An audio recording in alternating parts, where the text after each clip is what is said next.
부딪히는 돌과 거치는 반석, 이런 제목으로 로마서 강의를 이어가겠습니다. 진리를 연구하면서 깨닫게 되는 가장 안타깝고 불쌍한 경우의 영혼들은 항상 진리의 주변에 머물렀지만 진리를 올바로 깨닫지 못한 사람들입니다. 천성으로 향하는 길에는 들어섰지만 중도에서 모두 탈락하거나 심지어 천국 문 앞에 이르렀어도 그곳에 들어갈 수 없었던 존 버년의 철로 역정 속에 등장하던 여러 인물들을 우리는 잊지 말아야 합니다. 주님께서는 마태복음 7장 21절에서 말씀하기를 나더러 주여 주여 하는 자마다 천국에 다 들어갈 것이 아니요 다만 하늘에 계신 내 아버지의 뜻대로 행하는 자라야 들어가리라 라고 말씀하셨습니다. 주님의 말씀에서 가장 중요한 부분이 무엇일까요? 내 아버지의 뜻대로, 이 부분입니다. 성경의 진리에 대해서 성경 속에서 선명하게 드러내신 하나님의 뜻에 대해서 신자가 무지하거나 그것을 곡해하게 되면 분명한 사실은 우리는 결코 올바른 믿음과 참된 구원에 이를 수 없다는 점입니다.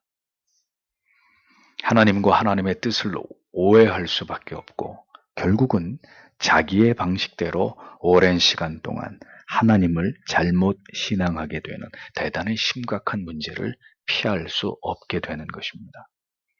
단언하건대 지금도 적지 않은 사람들이 금송아지를 하나님처럼 섬겼던 어리석은 이스라엘 백성들의 그 무지하고 어리석은 죄를 그대로 답습하고 있습니다. 그리고 그 결과는 하나님을 올바로 신앙하지 못하고 결국은 타락과 배도의 길로 하나님의 영광을 가리는 참남하고 망령된 모습으로 그 영혼의 실체가 드러나게 된다는 것입니다. 내 백성이 지식이 없어 망한다고 탄식했던 호세아 선지자의 절규는 비단 그 시대에만 해당되는 것이 결코 아니었습니다. 하나님을 아는 바른 지식을 버린 자들이 어디 그 시대의 이스라엘 백성들 뿐이었겠습니까? 지금도 결코 다르지 않습니다. 물론 이 또한 하나님의 주권적인 섭리의 관점에서 볼 때 바른 진리의 깨달음이 어떤 영혼들에게는 허락되지 않았기 때문에 결국 올바른 진리 안으로 들어갈 수 없게 되는 것이지만 참으로 어리석고 허망한 경우가 아닐 수 없는 것이죠. 올바른 진리의 관점에서 보았을 때 사도가 동족인 이스라엘 백성들을 바라보면서 느꼈을 마음도 이와 다르지 않았을 것입니다. 이스라엘의 뿌리 깊은 하나님에 대한 오해와 바른 복음에 대한 몰이해의 모습은 모든 시대의 하나님을 신앙하는 자들에게 결코 가볍지 않은 중요한 부분을 시사하고 있습니다. 우리의 신앙이 맹목적이고 무모한 것이 되지 않으려면 우리는 성경의 진리를 통해서 하나님께서 우리에게 말씀하고자 하신 바가 무엇인지를 올바로 정확히 깨닫기 위해서 진지한 노력을 기울여야만 합니다. 그것이 우리의 삶에 또한 반드시 반영이 되어야 합니다. 우리의 모든 신앙의 행위와 삶이 철저하고 올바르게 하나님의 뜻을 지향하는 것이 되도록 우리의 모든 신앙의 바탕이 하나님의 말씀과 그에서 비롯된 올바른 교리에 기반을 두어야 한다는 것을 성도는 절대로 잊지 말아야 하는 것입니다. 이것은 신앙에서 매우 중요한 문제입니다. 사도는 계속해서 이스라엘 백성들의 신앙의 문제가 무엇인지를 갈파해 나갑니다. 30절을 보십시오. 그러면 우리가 무엇이라고 말해야 합니까? 의를 추구하지 않던 이방인들이 의, 곧 믿음에서 온 의를 얻었습니다. 이렇게 적고 있습니다. 사도는 율법에 대해서 전혀 알지 못했고 율법을 지켜 행함으로 의를 추구하지도 않았던 이방인들이 하나님의 주권적인 섭리 속에서 의롭게 되었다라는 사실을 밝히고 있습니다.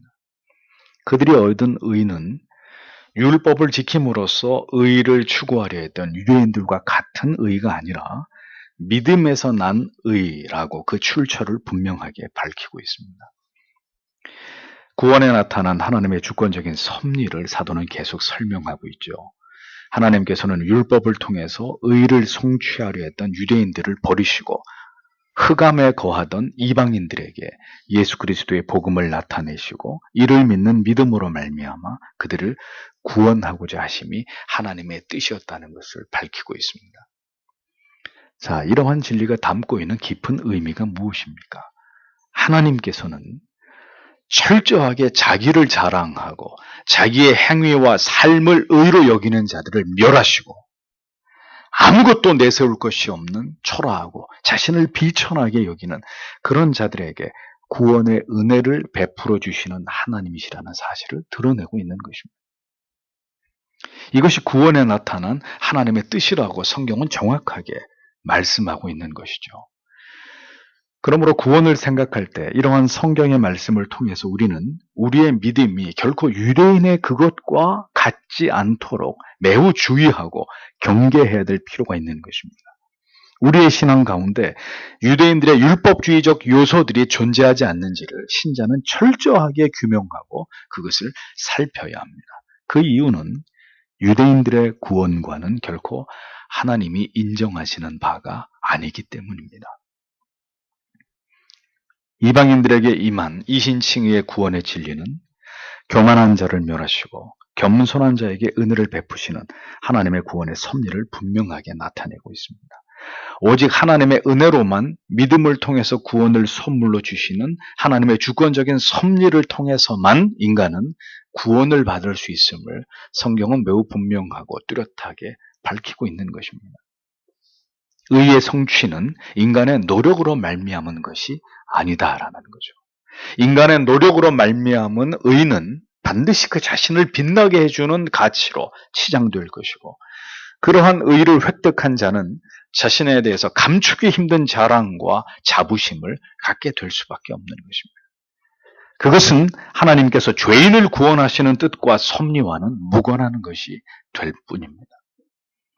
전적으로 무능하고 부패한 자들에게 임하는 하나님의 구원의 은혜는 의를 행함이 아니라 인간의 죄를 대속하시기 위해서 자기를 희생하셔야만 했던 하나님의 독생성자, 우리의 모든 죄를 대속하신 하나님의 아들을 믿는 그 믿음을 통해서만 택하신 자녀들의 영혼 가운데 부어지는 것입니다.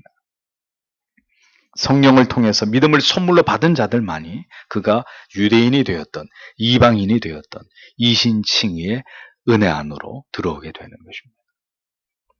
평생을 교회를 다녀도 이 구원의 도를 올바로 이해하지 못함으로 인해서 자기의 삶과 행위 속에서 자신이 그토록 열심을 냈던 모든 종교적인 열심 속에서 자기 의와 자기 공로를 찾으려 했던 자들은 믿음에서 난 의가 아닌 결국 자기의 행위에서 난 의를 추구하던 자들에 지나지 않게 되는 것입니다. 그러한 신앙이 구원과 무슨 관계가 있는지를 우리는 두려운 마음으로 생각해 보아야 하는 것입니다. 왜 사람들이 죄에 대한 설교를 거부할까요? 왜 진리 앞에서 자신을 정직하게 성찰할 수 있는 말씀보다는 자신을 높여주고 칭찬해주고 하나님께서 자자손손 복을 주실 것이라는 현실에서의 보상에 대한 말씀을 더 선호할까요? 왜 사람들은 자기 연민에 빠져서 한없이 자신을 불쌍히 여겨주시고 자기를 치근히 여겨주시는 그냥 나를 있는 그대로 인정해 주시는 그리스도만을 사랑하려고 하는 것일까요? 많은 그리스도인들은 오늘까지의 자기의 신앙의 모든 내용과 충성된 노력으로 하나님께 인정을 받아야 하고 그 대가로 복을 누리고 교회 안에서도 그에 합당한 대우를 받아야 하는데 그렇게 되려면 하나님 앞에서 나의 신앙의 업적과 공로가 중요하고 그것을 당연히 교회와 성도들과 목사가 인정을 해 주어야 된다고 생각합니다. 그런데 그런 자신의 노력이 인정되기는커녕 언제나 죄에 대한 따가운 말씀으로부터 피할 수가 없으니까 그런 말씀을 거부하게 되는 것이고 파헤치고 파헤쳐도 끝이 없는 인간의 부패한 실존을 적나라하게 깨닫게 하므로 나를 존귀하게 여기는 것이 아니라 오늘도 하나님께 긍휼과 자비와 은혜를 구하면서 겸비한 마음으로 무한히 십자가만을 존귀하게 여기게 만드는 그런 말씀에 대해서는 마음이 돌아설 수밖에 없는 일들이 일어나게 되는 것입니다. 그러한 신앙의 초점이 죄인에게 임한 하나님의 사랑과 주 예수 그리스도의 형언할 길이 없는 은혜에 맞추어져 있지 않은 믿음은 결국 구원과 멀리 떨어져 있는 믿음이 될 수밖에 없다는 겁니다. 사람들은 모두 자기의 의의를 자랑하거나 자기 자신에 대해서 스스로 불쌍히 여기는 것을 좋아합니다. 자기 의도, 지독한 자기 사랑에 근거한 끝없는 자기 연민도 모두가 십자가의 복음을 가로막는 장애물들이다 라는 것을 깨닫지 못하는 것입니다. 31절을 보십시오. 그런데 이스라엘은 의의 율법을 추구했지만 그 율법에 이르지 못했습니다 라고 기록되어 있습니다. 이방인들은 그리스도로 말미암은 믿음에서 비롯된 의를 얻었지만 이스라엘을 보십시오. 그들은 하나님께 받은 율법을 추구했습니다. 그들 나름대로 열심히 율법을 준수했습니다. 그러나 그들의 가장 치명적인 문제는 율법을 그들에게 주신 하나님의 뜻을 결코 올바로 이해하지 못했고 그 율법이 그들에게 요구하는 정신에 부합하지 못한 자기 중심적인 삶을 어리석게도 고집했다는 점입니다. 하나님께서 그들에게 요구하신 것은 율법을 지킴으로 드러내고자 했던 그들의 의가 결코 아니었습니다. 하나님께서는 율법을 지킴으로 자신들이 의로워지려는 교만함이 아니라 율법을 주신 하나님을 온전히 경외하고 신뢰하면서 구약의 여러 말씀 속에서 예언하신 메시아를 통한 궁극의 구원을 겸손히 기다리고 소망하는 삶이었습니다. 이스라엘이 외형적으로는 율법을 추구했지만 끝내 그 의에 이르는 법에 도달하지 못한 것은 그 율법이 무엇 때문에 그들에게 주어졌는지를 올바로 알지 못했기 때문입니다. 이스라엘 백성들은 누구보다도 열심히 의를 추구하였지만 율법을 그릇된 방법으로 해석함으로 하나님의 의와는 동떨어진 개인의 공로와 업적을 자랑하는 육신의 법으로 율법을 전락시켜버렸습니다. 결국 율법을 주신 하나님의 뜻과 목적을 올바로 이해하지 못했던 것이죠.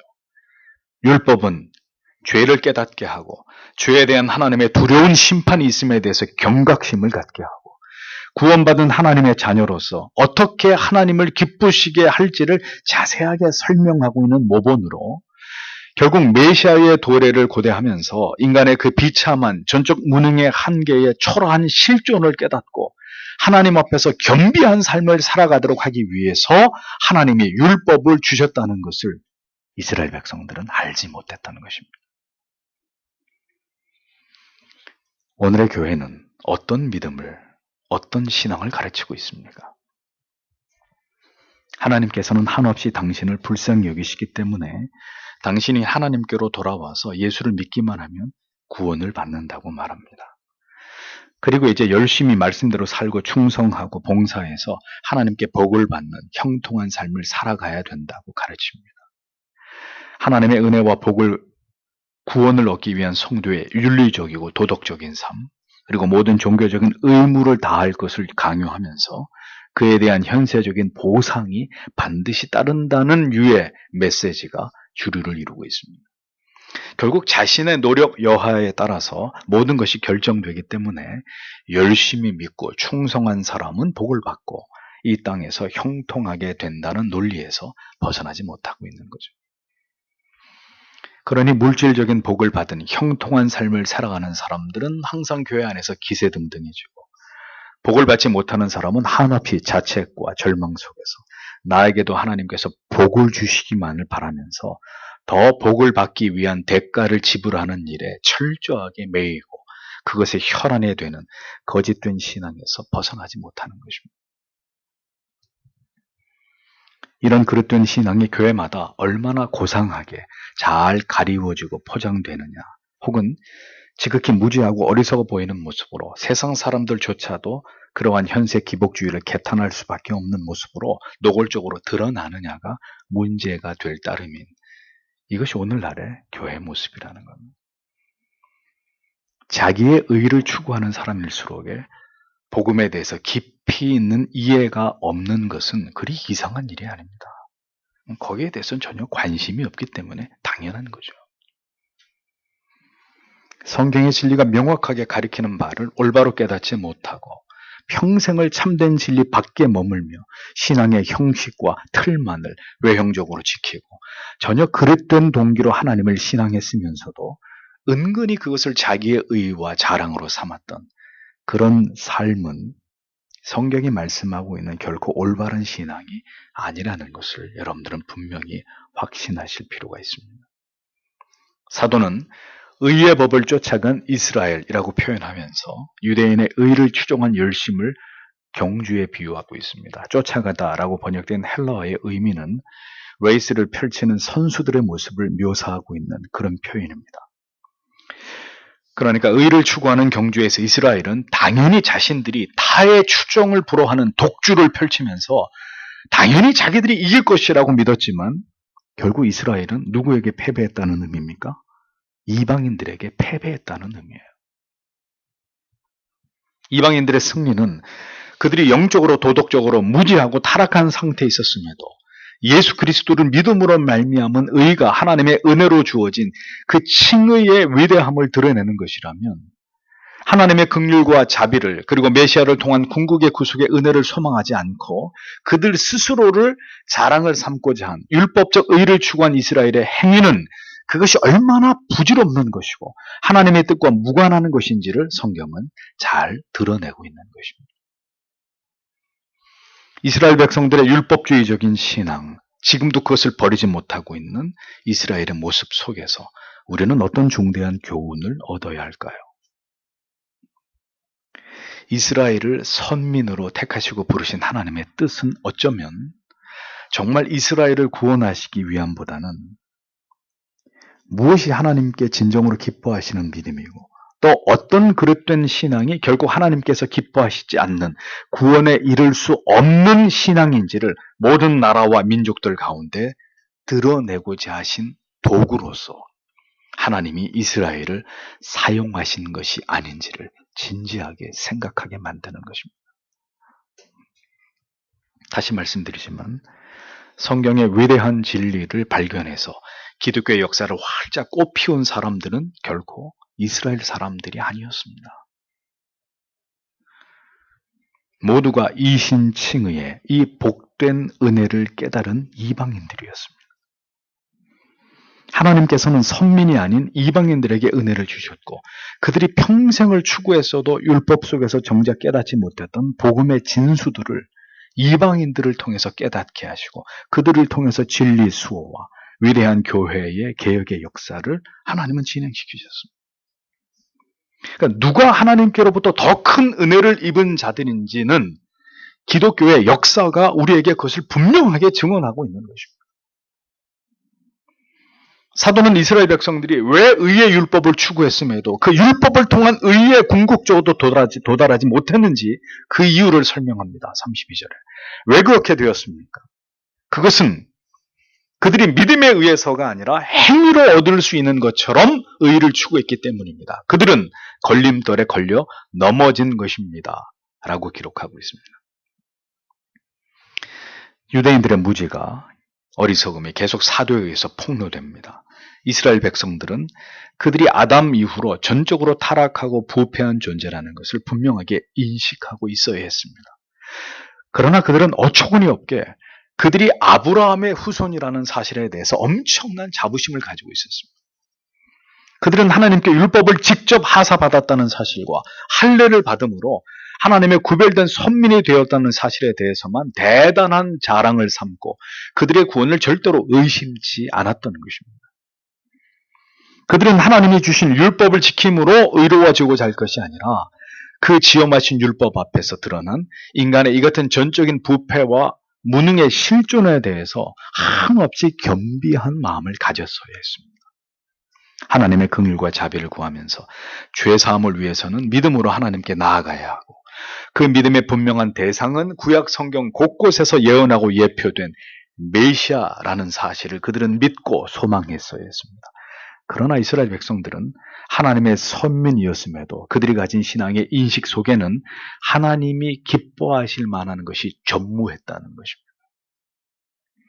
그들은 율법을 주신 목적을 오해했고 끊임없이 인간의 노력으로 그 율법을 지킴으로 의로워지려고 했습니다. 그랬던 그들이었기 때문에 그들은 결국 메시아께서 이 땅에 도래하시자 그분을 기쁘게 환영하고 맞이한 것이 아니라 자신들이 스스로 옳다고 굳게 믿고 있었던 율법주의적인 의를 추구하는 신앙의 모범 해답과 같은 자기들의 신앙에 오히려 예수 그리스도를 걸림돌로 여겼던 것입니다. 사도 바울은 그들의 이 같은 치명적인 신앙의 오류를 정확하게 짚고 넘어가고 있었습니다. 그들이 결국 부딪힐 돌에 부딪혔다고 표현하고 있는 것입니다. 이미 이 같은 예언은 구약 성경에 기록된 바입니다. 이사야 8장 14절 15절에 그가 거룩한 피할 곳이 되시리라. 그러나 이스라엘의 두 집에는 거치는 돌, 걸리는 반석이 되실 것이며 예루살렘 거민에게는 함정, 올무가 되시리니 많은 사람들이 그로 인하여 거칠 것이며 넘어질 것이며 부러질 것이며 걸릴 것이며 잡힐 것이니라. 이사야 8장의 말씀의 배경은 아수르의 침략 속에서 그들에게 구원으로 제시된 하나님의 손길을 반석으로 묘사합니다. 그래서 하나님을 의지하는 자들은 그 반석으로 인하여 구원을 얻게 될 것이고 하나님을 의지하지 않고 다른 나라의 도움을 구하는 자들은 그 반석으로 인해서 넘어지고 부러지고 깨진다는 그런 예언이었습니다. 이와 같이 하나님의 구원의 손길로 제시된 예수 그리스도를 통한 복음은 어리석고 고집스러운 유대인들에게는 거치는 돌이 되고 넘어지는 돌이 되고 말았다는 이 개탄스러운 현실을 사도는 이사야의 말씀을 인용하면서 이렇게 꼬집고 있었던 겁니다. 바울은 이사야의 말씀을 인용하면서 거치는 돌을 이사야에서는 하나님이었지만 여기서는 그리스도로 비유한 것입니다. 그러니까 그가 말하고자 한 핵심은 하나님의 선민으로 그들은 스스로 대단한 자부심을 가지고 있고 모든 특권을 누렸지만 이스라엘에게 제시되었던 구주 예수 그리스도를 통한 영광스러운 복음의 가치는 그들에게는 거치는 돌에 지나지 않았다는 사실입니다. 이스라엘은 하나님의 아들이신 구주 예수 그리스도를 신뢰하지 않고 그들 스스로 율법을 지키는 노력과 행위를 자랑함으로써 스스로 함정과 올무에 빠진 자들이었습니다. 이렇게 율법을 통한 자기들의 행위적 의만을 자랑하는 복음을 믿지 않는 자들에게 예수 그리스도의 십자가는 오히려 그들을 넘어지게 하는 거침돌이 될 수밖에 없었다는 점을 사도는 분명하게 지적하고 있었던 것입니다. 영원히 구원의 문으로 들어올 수 없는 그리스도가 오히려 이스라엘 백성들에게는 천국문의 자물쇠가 되어버린 거죠. 우리가 가장 경계해야 될 신앙이 무엇입니까? 바로 율법주의적인 신앙입니다. 나의 행위를 통해서 의로워지고 자기의 자랑을 삼고자 하는, 자기의 의로 삼고자 하는 어리석음입니다.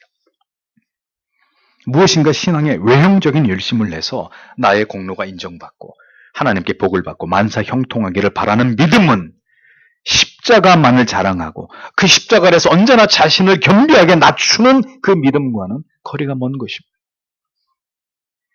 그런 신앙은 복음의 가치를 온전히 이해하지 못한 그런 믿음이라고밖에 볼 수 없는 것입니다. 그런 신앙에 사로잡힌 자들은 그리스도 앞에서 그렇기 때문에 절대로 자기를 낮추지 않습니다. 언제나 자기 행위 속에서 의를 찾고 자기의 가치를 발견하려고 합니다. 율법과 십자가의 대속하신 은혜 앞에서 언제나 겸손을 지향하는 것이 아니라 오늘도 나의 헌신을 통해서 내가 믿었다는 이유 때문에 하나님께 어떤 복을 받았는지를 자랑하지 않고는 견딜 수 없는 교만을 드러낸다는 거죠. 무엇이 믿음입니까? 무엇이 성경이 진정으로 우리에게 말씀하고 있는 구원에 이르는 참된 믿음입니까? 왜 우리는 여전히 그리스도의 십자가의 은혜를 말하면서도 내 속에서 의를 찾는 것입니까? 뭘 자랑하겠다는 것입니까? 무엇을 드러내고 싶은 것입니까? 그토록 시기하고 질투하면서 우리의 마음속에 탐하는 것은 무엇입니까? 우리는 왜 그리스도로 충분하지 못한 것입니까? 왜 나의 이름이 높임을 받고 합당한 대우를 받으며 명예로운 반열에 오르는 것에 대해서 탐심을 버리지 못하는 것입니까? 성경은 왜 이 같은 이스라엘 백성들이 선민임에도 불구하고 그들의 믿음이 하나님께 이러한 부정적 평가를 받으며 결코 인정받을 수 없는 어리석은 믿음일 수밖에 없었는지를 우리에게 분명하게 고지하고 있습니다. 이러한 진리의 말씀이 모든 시대를 살아가는 그리스도인들에게 교훈하는 바가 무엇일까요? 이스라엘 같은 율법주의적 자기의를 드러내고자 하는 무지하고 오만한 믿음이 오늘 이 시대에도 교회 안에도 분명히 존재할 수 있다는 것을 경고하는 것입니다. 나를 알아달라고 아우성치는 그런 어리석은 자들의 자가당착적인 거짓되고 헛된 믿음이 어떤 시대건 간에 무지하고 어리석은 교회 안에서 판을 칠 수 있다는 것을 강력하게 경계시키고 있는 것입니다. 이것이 얼마나 두려운 그릇된 치명적인 오류를 가진 신앙으로 오해되는 불신앙인지를 성경은 지금 이 모든 말씀을 통해서 분명하게 성도 여러분들에게 각인시키고 있는 것입니다. 저는 오늘까지 많은 교인들의 믿음을 보아왔습니다. 대부분은 결코 믿음이라고 인정할 수 없는 믿음들이었습니다. 마치 미신과도 같고 자기 신념과도 같은 그릇된 신앙들이었습니다. 그런 모습을 볼 때마다 생각했습니다. 무엇이 바른 믿음인가? 이런 모습들은 절대로 성경이 말씀하는 믿음이 아닌데 이런 이율배반적이고 도무지 신앙의 상식에도 맞지 않는 이런 불신앙적인 신앙의 모습들을 보면서 더 바른 진리와 믿음이 무엇인지를 진지하게 탐구하게 된 동기를 얻게 되었습니다.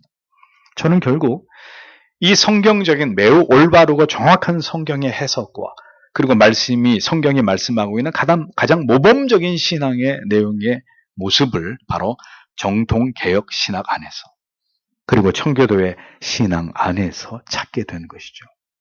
그리고 교회사를 통해서 이 신학과 신앙의 뿌리가 바로 가장 성경적인 신앙이라는 것을 깨닫고 확신하게 된 것입니다. 이것은 하나님의 은혜가 아닐 수 없는 것입니다.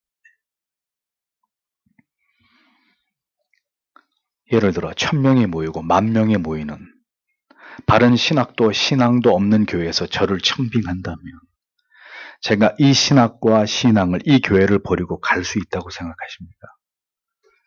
그런 일은 예수께서 재림하시기 전까지 일어나지 않는 일이에요. 그럼 여러분에게 묻고 싶습니다. 집에서 가깝고 화려하고 모든 시설이 잘 갖추어진 그러나 이 개혁파 정통신학을 추구하지 않고 성경을 올바로 풀어서 참된 복음을 설교하지 않는 그런 교회를 아무 생각 없이 다니실 수 있겠습니까? 예수 그리스도가 구주이심을 알아도 예수 그리스도가 신앙의 중심이 되지 않는다면 언제나 그리스도의 대속하신 은혜와 그 은혜를 믿는 믿음 안에서만 나는 언제나 새롭고 의로운 하나님의 백성임을 확신하고 기뻐할 수 있는 그런 믿음이 아니라면 우리의 신앙은 이 위대한 구원 언약을 중심으로 한 그것을 기반으로 한 참 믿음이 될 수 없는 것입니다. 참된 믿음이 아닌 것은 과거 한국교회 대부분이 일제의 신사참배를 통해서 집단적으로 배교와 배도의 길을 갔듯이 앞으로도 어떤 시대의 정신 앞에서 동일한 길을 걷게 될 것입니다. 그것이 참된 믿음이 아니라면 지금은 다 믿는 것처럼 보이고 다 신자처럼 보일지라도 어떤 결정적인 순간에 참된 믿음이 아닌 것은 그 믿음의 도를 배반하게 되어 있습니다. 그렇게 되면 우리 모두는 그리스도가 누구인지를 알고 있음에도 그리스도로 인해서 걸려 넘어지게 되는 참된 믿음의 자리에서 벗어나는 자가 될 수밖에 없는 것입니다. 예수 그리스도를 통해서 우리에게 주신 복음을 올바로 알고 믿는 것은 우리의 구원에 있어서 매우 중요한 문제가 아닐 수 없습니다. 예수 그리스도를 믿음으로 말미암아 우리가 의롭게 되며 영원히 죄의 지배 아래서 벗어나게 되었음을 확신하게 되었고 이제 그 구원의 감격과 감사함으로 율법을 지키는 삶은 우리의 의가 될 수 없습니다. 구원을 위한 어떤 조건도 아닌 오직 하나님을 경외하고 사랑하고 하나님을 영화롭게 하고 기쁘시게 하기 위한 성도의 거룩한 의무일 뿐이라는 이 진리를 올바로 아는 것만이 구원의 핵심이 되는 지식이란 말입니다. 누구든지 그리스도를 아는 것만으로, 단지 교회를 다니는 것만으로 구원을 얻을 수 없고, 그리스도와 복음에 대한, 율법에 대한 그릇된 지식과 오해에서 벗어나지 못한다면 이스라엘 백성들의 신앙에 대한 성경의 최종적 평가가 그들은 거치는 반석에 부딪혀서 산산조각이 나버린 멸망에 이르게 된 자들일 뿐이라는 결론과 결코 다르지 않게 될 것이라는 것을 우리는 분명히 믿어야 합니다. 33절을 보겠습니다. 이것은 기록되어 있는 바와 같습니다. 곧 보라, 내가 시온에 걸림돌 하나와 거치는 바위를 둔다. 그리고 그를 믿는 자는 부끄러움을 당하지 않을 것이다. 이 말씀은 이사야 28장 16절의 인용입니다. 그러므로 주 예수께서 가라사대 보라, 내가 한 돌을 시온에 두어 기초를 삼았노니 곧 시험한 돌이요 귀하고 견고한 기초돌이라. 그것을 믿는 자는 급절하게 되지 아니하리로다. 이 말씀입니다. 자, 여기서 부딪히는 돌과 거치는 반석은 분명 메시아이신 그리스도를 가리킵니다. 하나님께서 시온에 두신 돌은 그것을 믿는 자에게 구원을 선포하는 생명의 돌이었지만 이스라엘 백성들에게 이 돌이 걸림돌이 되게 하심으로 영원한 멸망에 이르는 심판의 돌이었다고 사도는 비유적으로 이것을 설명하고 있습니다. 이스라엘 백성들이 그들의 영적인 교만과 무지 속에 십자가에 못 박은 예수 그리스도는 그렇게 그들의 영혼을 파멸로 인도하는 거치는 돌, 부딪혀 깨져버린 심판의 돌이 되었다는 거죠. 거치는 반석에 부딪힌 사람들은 모두 두 가지의 각각 다른 반응을 보입니다. 한 영혼은 그 반석에 부딪히게 되었을 때 그리스도를 멸시하고 부정하고 경멸하고 진리의 도를 비웃음으로 선명하게 자기의 정체를 드러냅니다. 그들은 진리를 비웃고 업신여김으로써 그들이 거치는 반석에 걸려 넘어진 자들이고 산산조각이 나게 될 파멸의 영혼들이 될 것을 스스로 예고하게 되는 것입니다. 그러나 또 한 영혼은 그 부딪히는 돌에 부딪혀서 마침내 자신의 죄악된 실존을 발견하게 됩니다. 한없이 낮아지고 겸비하게 된 그 반석 앞에서 마침내 자기를 보게 된 영혼에게는 영원한 생명의 길이 열리게 되는 것이죠. 그 돌이 나를 무너뜨리고 깨뜨릴 때마다 그렇게 내가 으깨어짐으로 그리스도 안에서 다시 태어나게 되는, 자신에게 임한 이 놀라운 은혜가 무엇인지를 선명하게 깨달아가는 그 사람이 영원히 하나님 앞에서 부끄럽지 않은 자로 설 수 있게 된다는 것입니다. 깨어지든지 그 돌에 걸려 넘어지든지 모든 영혼은 십자가에서 이 두 가지 반응 가운데 어느 한쪽이 될 것입니다. 여러분은 예수 그리스도의 십자가와 생애적인 부딪힘이 있었습니까? 그 앞에 내 모든 것이 깡그리 무너져 내리는 경험을 해보셨습니까? 나의 존재가 아무것도 아닌 티끌보다 못한 존재일 뿐임을 깊이 인정하지 않을 수 없는 그런 눈물 어린 고백이 있었습니까? 십자가만이 영원한 생명이요 유일한 나의 소망이라는 진리를 여러분 생명을 바쳐 지키실 수 있겠습니까? 바울의 결론은 더 선명해지고 있습니다.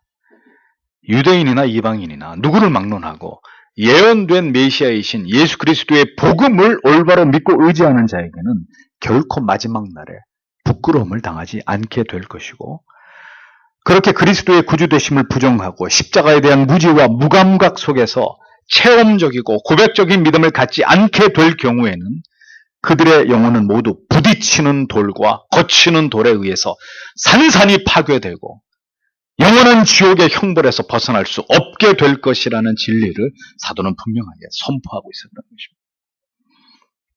십자가를 어떻게 이해하고 믿는가의 문제는 그리스도께서 우리에게 영원한 구원을 허락하시는 생명이 되시느냐, 부딪혀 파괴시키는 돌이 되시느냐의 문제입니다.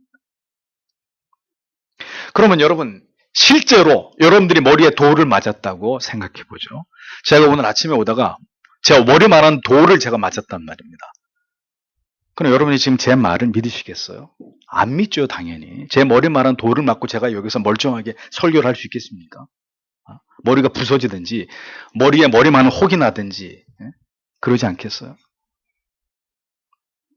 돌에 부딪혀도 사람이 돌에 맞아도 그와 같은 치명적인 어떤 외형적 변화가 나타나는데 예수 그리스도라고 하는 반석에 부딪혔는데도 아무런 변화가 우리 영혼에 일어나지 않는다. 그 반석에 부딪힌 사람들이 아닌 거죠.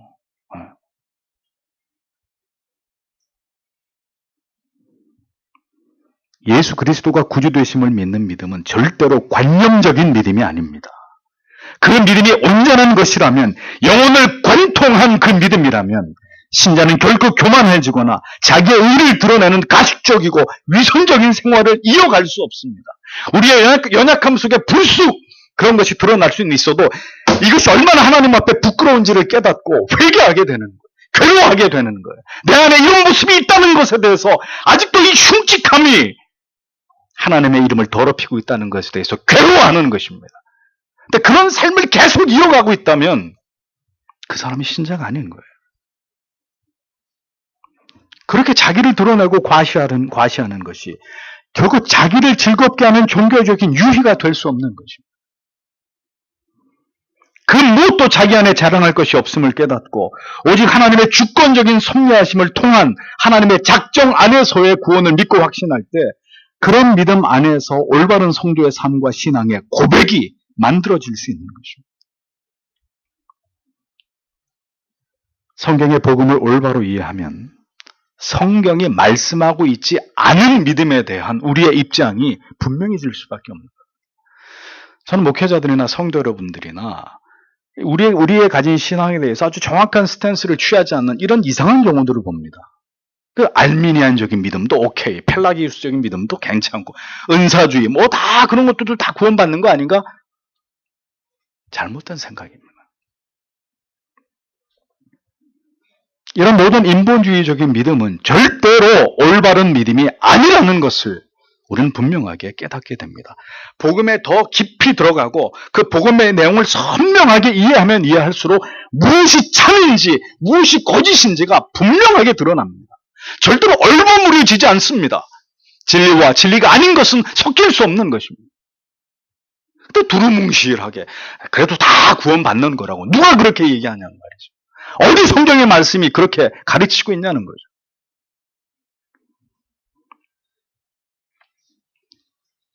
예수 그리스도에 대한 믿음에서 영생과 영벌이 갈라지는 것입니다. 예수 그리스도는 택자에게는, 그를 믿는 자에게는 결코 어떤 수치도 없는 참된 생명과 영원한 영광이지만 불택자에게는 그들을 파괴와 파멸로 이끄는 거치는 돌이십니다.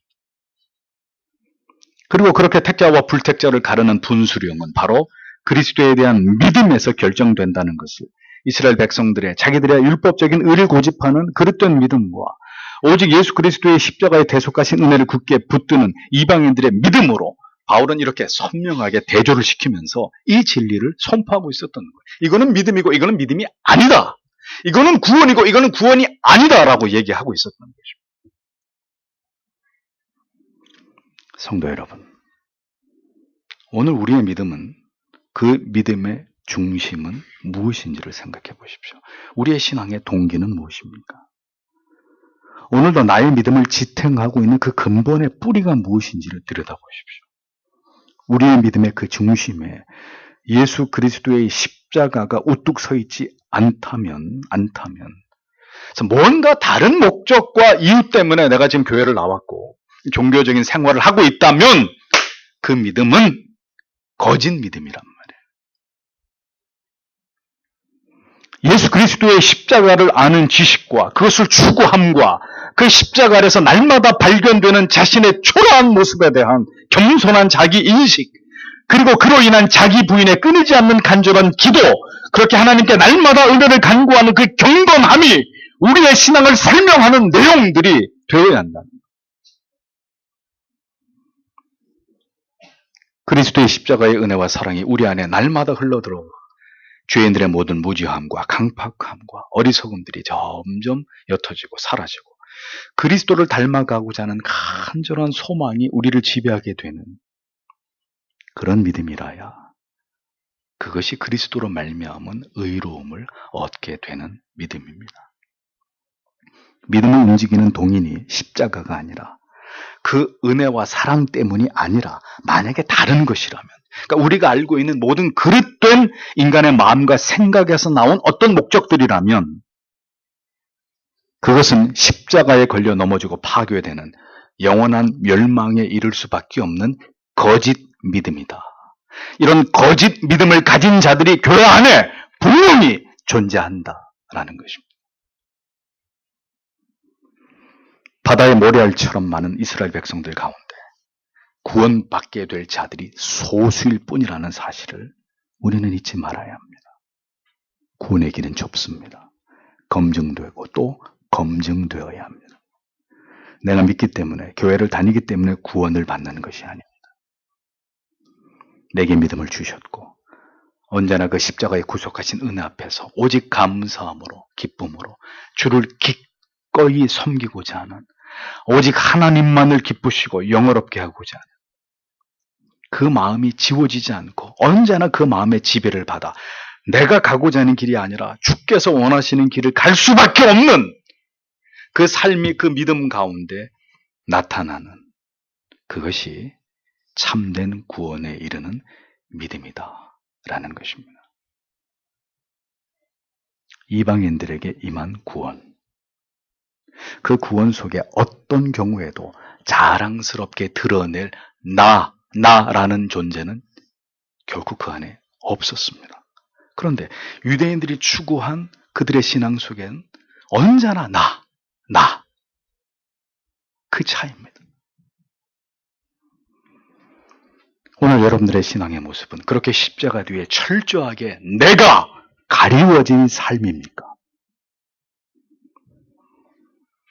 그리스도께서 왜 부딪히는 돌, 거치는 반석으로 성경 속에 묘사되었는지, 그것이 어떤 의미인지를 자주 묵상하고 생각하고 오늘의 우리의 믿음과 삶을 반추하는 은혜가 우리 모두에게 지속되어야 할 것입니다. 기도하겠습니다.